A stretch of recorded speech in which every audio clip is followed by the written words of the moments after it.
When we talked about dialogue, what kind of dialogue should it be? It is dialogue which produces no anger or retribution. One of the greatest examples of such dialogue was the one between Adi Shankar and Mandan Mishra. It is worth recalling and describing this ancient example for our modern times. Adi Shankar, a Vedantic, who did not give high marks for rituals, was a young man, while Mandan Mishra was an elderly scholar and high ritualist who believed in animal sacrifice also. Adi Shankar wanted to establish through dialogue and debate with the highest authority on ritualism, and that rituals were not necessary for attaining mukti, while Mandan Mishra wanted to prove that Shankar was wrong in dismissing rituals.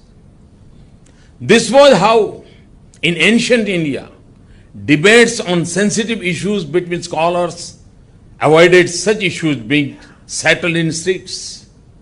Adi Shankar and Mandan Mishra held a debate and Shankar won.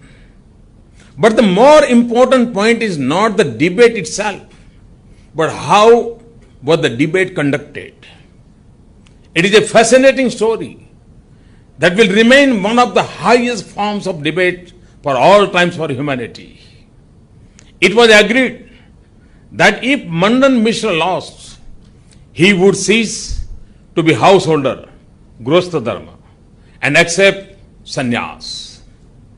If Adi Shankar lost, he would give up his sannyas and marry and settle down householder, Grastha life.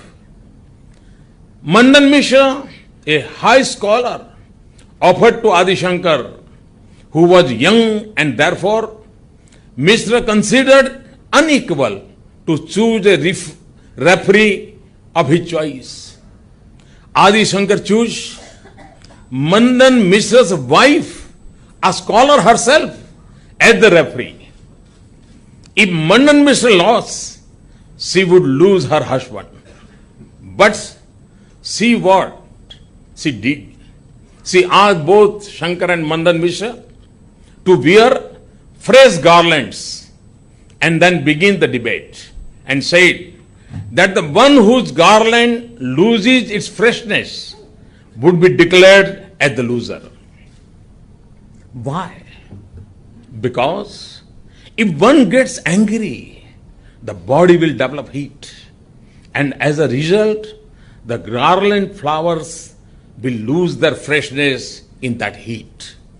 Anger within is a sign of defeat. On this logic, Mandan Mishra was declared